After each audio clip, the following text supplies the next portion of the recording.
Assalamualaikum warahmatullahi wabarakatuh. Innal hamdalillah nahmaduhu wa nasta'inuhu wa nastaghfiruh wa na'udzu billahi min shururi anfusina wa min sayyiati a'malina. Man yahdihillahu fala mudilla lahu wa man yudlil fala hadiya lahu. Asyhadu an la ilaha illallah وحده لا شريك له وأشهد أن محمدا عبده ورسوله لا نبي بعده اللهم صل على نبينا محمد وعلى آله وصحبه وسلم أجمعين أما بعد. Segala puji serta syukur marilah kita panjatkan kehadirat Allah Subhanahu wa taala atas rahmat serta taufik Allah Subhanahu wa taala. Di kesempatan malam hari ini kita dapat hadir dalam majlis ilmu kajian Riyadhus Shalihin. Mudah-mudahan Allah limpahkan kepada kita keberkahan serta ilmu yang bermanfaat. Hadirin rahimakumullah.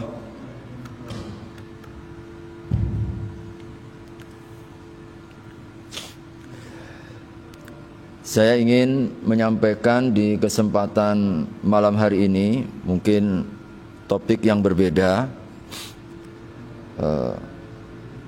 secara khusus ya. Mudah-mudahan ini menjadi salah satu ikhtiar kita untuk mempersiapkan bulan suci Ramadan ya. Terlebih kita sudah memasuki hari yang ke-6 ya, atau ke-7 dari bulan Sya'ban. Hadirin rahimakumullah, tentu menjadi salah satu di antara dambaan ya, cita-cita kita setiap kali kita hendak bertemu dengan bulan Ramadan ini rasa kebahagiaan ya. Dan kebahagiaan itu hadirin merupakan bagian dari tanda keimanan.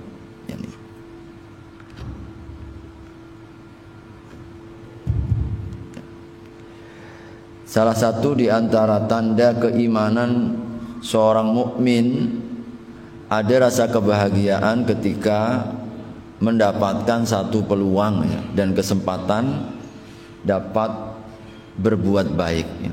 Apalagi di mana di waktu-waktu itu Allah Subhanahu wa taala berkenan untuk melipat gandakan semua bentuk amal soleh kita. Satu kata kunci utama hadirin setiap kali kita menjelang ya bulan suci Ramadan seperti ini adalah pentingnya untuk melakukan persiapan. Karena persiapan ini menjadi tanda dan bukti kesungguhan. Orang itu kalau sungguh-sungguh, dia serius, pasti akan mempersiapkan.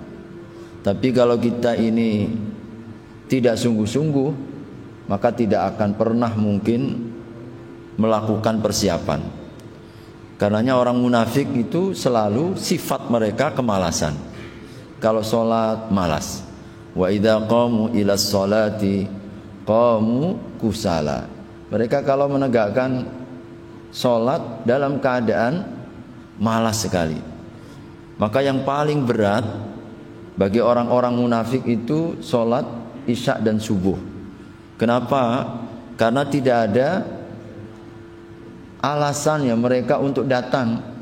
Sebab alasan mereka ketika melaksanakan sholat tidak lebih untuk menampakkan dan memperlihatkan bahwa mereka itu orang beriman.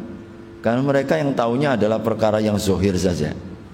Maka kalau tidak malas, yang kedua yura'unan nasa wa la yadhkurunallaha illa qalila. Maka hadirin setiap kali kita menjelang bulan suci Ramadan seperti ini adalah sebuah evaluasi ya, kita perlu melihatnya bagaimana keadaan hati-hati kita. Ketika kita mendapatkan kebahagiaan, semangat, ada nilai kesungguhan, maka sesungguhnya ini pertanda hidupnya hati kita. Tapi kalau kemudian tidak ada persiapan, tidak ada rasa kebahagiaan, kita menganggap bahwa bulan yang akan kita songsong yang kurang dari 1 bulan ini beberapa saat seperti bulan-bulan yang lainnya, maka kita patut untuk meminta hati yang lain, karena hati kita sedang mati. Oleh karenanya hadirin rahimakumullah, Nabi sallallahu alaihi wasallam beliau memberikan contoh teladan bagi kita bersama. Agar apa? Agar kita memiliki semangat, agar kita mulai merintis, agar kita membiasakan. Nah, lagi-lagi bahwa kebaikan itu adalah kebiasaan. Al khairu adatun dalam satu riwayat, wasyarru lujajatun, wa may yuridillahu bihi khairan yufaqihu fid din. Dalam riwayatnya begitu. Kebaikan itu adalah kebiasaan, sedang keburukan itu adalah percikan. Siapapun yang dikehendaki oleh Allah baik, maka Allah akan pahamkan tentang urusan agamanya. Jadi ini saling berhubungan. Hadirin, bahwa kebaikan ini pembiasaan. Dan segala sesuatu, maka Allah sebut di dalam surat Al-Balad ya, bahwasanya falaq, Allah Subhanahu wa taala, alam naj'al lakum ainain wa lisanan wa syafatain wa hadainahun najdain. Kami telah beri mereka itu petunjuk an-najd. An-najd maknanya hadirin adalah satu tempat yang meninggi, bukit, gunung. Artinya Allah Subhanahu wa taala mengisyaratkan di dalam ayat ini, apakah kebaikan maupun keburukan ternyata perlu pengorbanan. Ada yang harus kita keluarkan, ada yang mesti kita kerahkan. Tetapi kalau orang yang berbuat baik, insya Allah balasannya tentu hasil dari pengorbanannya, keletihannya, kesusahannya, kesempitannya ini dihargai oleh Allah Subhanahu wa ta'ala.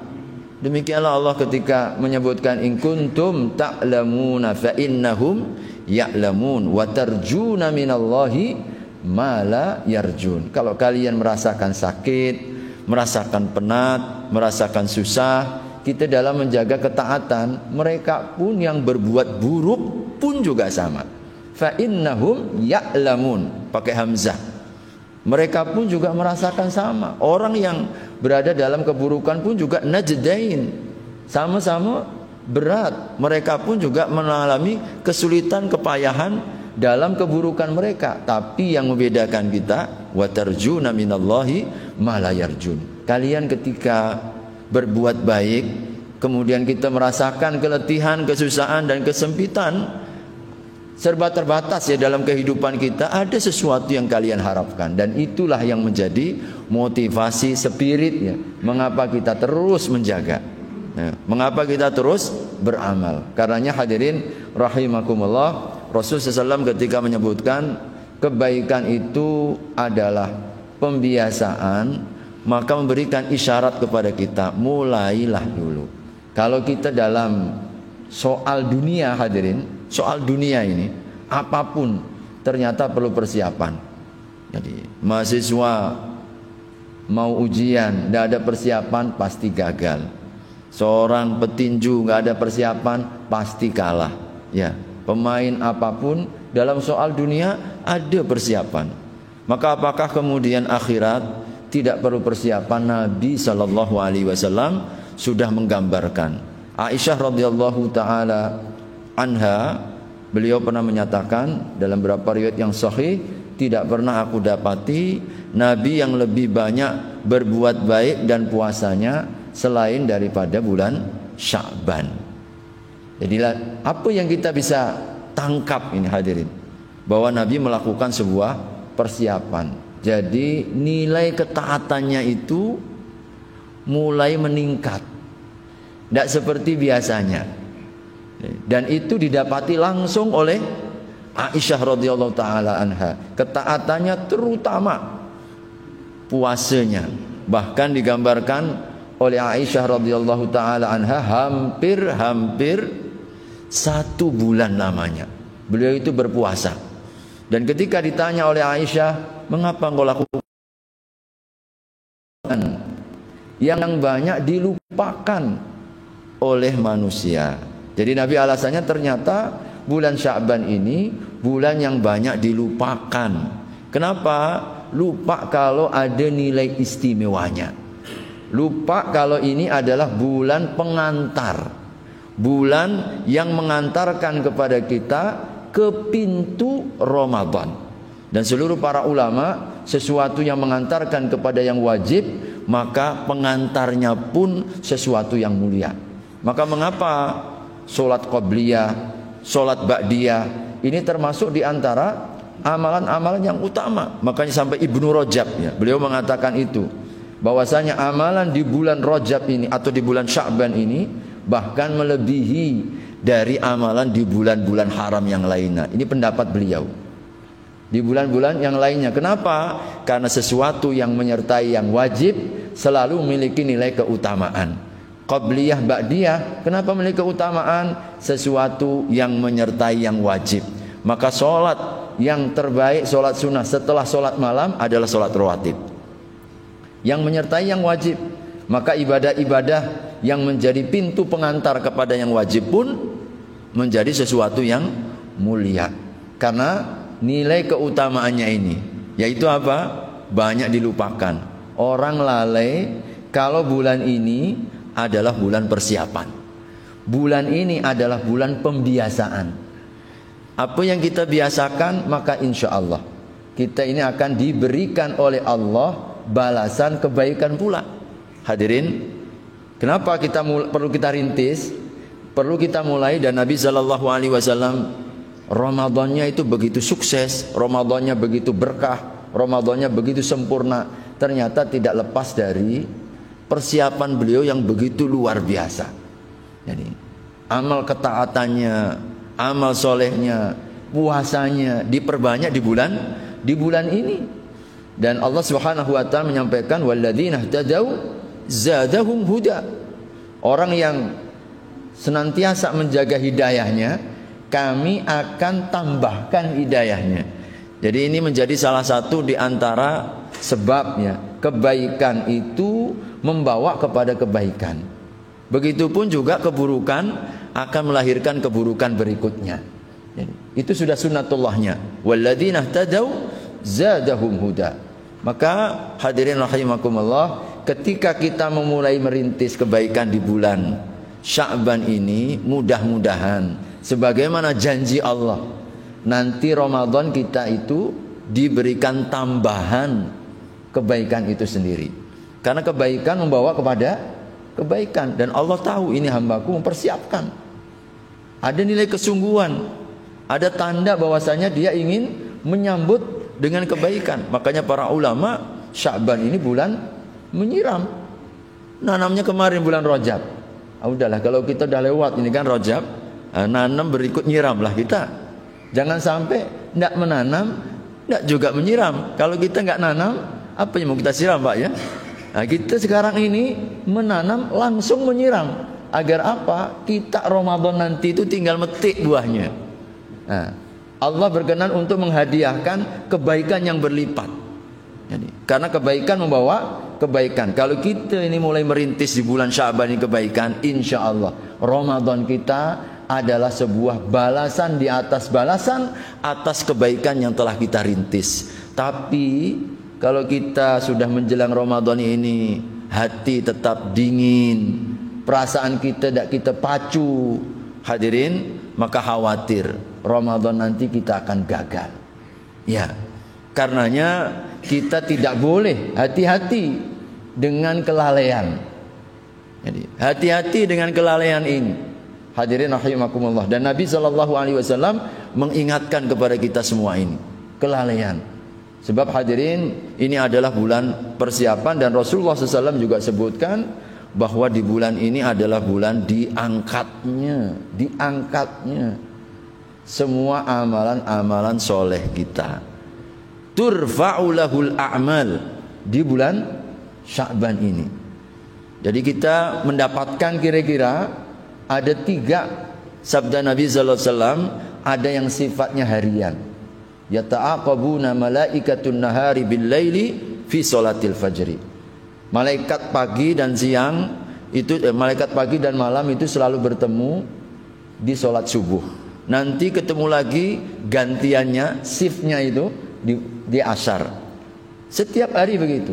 Setiap hari bahwasanya malaikat itu bertemu di waktu subuh, malaikat malam bergantian untuk menjaga, mencatat, mengurus dan memberikan kepada kita penjagaan atas perintah dan izin Allah Subhanahu wa taala semua urusan kita di waktu pagi. Nanti ketemu lagi di waktu sore. Dalam hadisnya itu disebutkan, bagaimana kau tinggalkan hambaku. Jadi tentu Allah yang lebih tahu, tetapi untuk memberikan kepada kita penegasan. Ya Allah, kami tinggalkan mereka dalam keadaan sholat, dan kami datang mereka dalam keadaan sholat subuh dan sholat asar. Makanya 2 sholat ini memiliki keistimewaan secara khusus. Man shallal burdaini dakhalal jannah. Siapapun yang sholat di waktu pagi, 2 waktu yang dingin, masuk surga. Karena keistimewaannya ini. Jadi, keistimewaannya berarti ada laporan harian. Ada juga laporan yang sifatnya pekanan. Tiap Senin dan Kamis. Ya. Tu'radul a'malu fi kulli yaumil itsnaini wal khamis. Dalam riwayat